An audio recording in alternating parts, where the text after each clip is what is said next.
Let's cut the crap. Smart systems don't automatically lift the best ideas. They never have, and they probably never will. If you think just because you've built a perfect algorithm, or you've got a fancy structure that everything will sort itself out, you're fooling yourself. You know the frustration. Watching mediocre ideas, safe bets, and watered-down versions get all the spotlight and investment while the sharp, scary, risky innovations barely get noticed. It's maddening. You've spent blood, sweat, and sleepless nights building something real, something that can actually move the needle. And then this cold, calculated system just kicks it aside like it's nothing. Why? Because these so-called smart systems are designed to minimize risk, minimize disruption, and ultimately mimic what's already comfortable, popular, or profitable. They're made by people who want control, not by people who want change. They reward conformity, not courage. The very people who built these systems have no interest in ideas that might unsettle their power or challenge what they already know. So if you're playing by the rules of these systems, you're already losing. Stop waiting on some faceless machine, or worse, some committee, to tell you your idea is worth it. You need to be ruthless with how you approach your work and your network. Those ideas worth fighting for never rise by accident. They ascend because someone grabbed the wheel, forced through the noise, convinced the right minds and the right money to take the risk with them. If your system is smart, but not human, it's missing what matters most: the gut feeling, the stubborn belief, the raw hunger that doesn't care how many times it fails. Machines can't see that. People can. Here's the brutal truth. If you want your idea to rise, you have to do it yourself.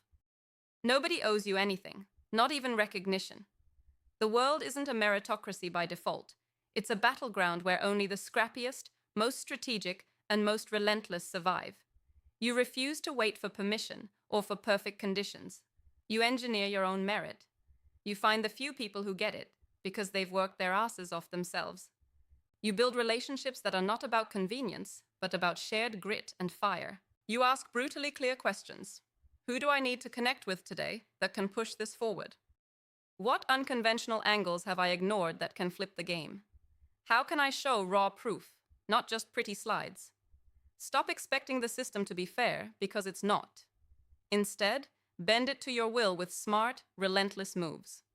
Hack your network like it's a machine and the key to survival.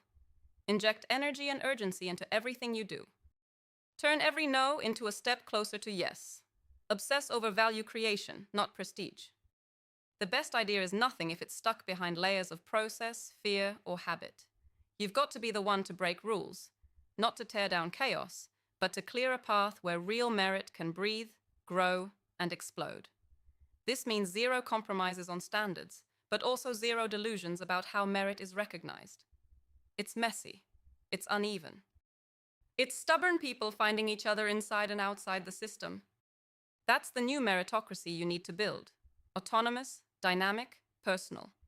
Not a checkbox on a screen. Not an automated filter. People who cut through noise and see real skill without apology. That's where you get your move. So ask yourself every day, am I pushing my idea to the people who matter, or am I hoping some smart system will do it for me? Am I building my own merit network instead of waiting for validation? Because at the end of the day, the best idea only wins when someone fightingly grabs it, drags it through hell, and makes damn sure it gets noticed. Stop hoping. Start digging. Start connecting. The system doesn't save you. Your own grit will. Subscribe to our YouTube channel and visit the featured link to discover more.